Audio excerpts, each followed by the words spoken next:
எழுபிறப்பும் தீயவை தீண்டா பழிபிறங்கா பண்புடை மக்கட் பெறின்.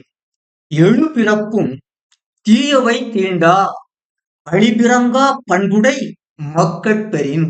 குறள் 62. பண்புள்ள மக்களால் 7 தலைமுறையும் ஏற்றம் பெறும்.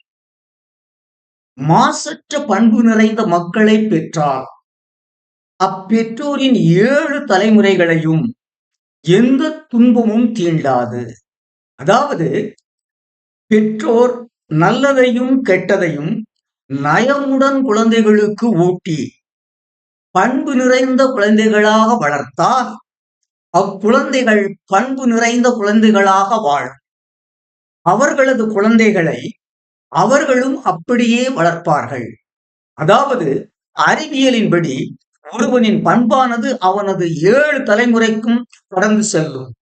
எனவேதான் பிறப்பை எழுபிறப்பு என்று கூறுகிறோம்.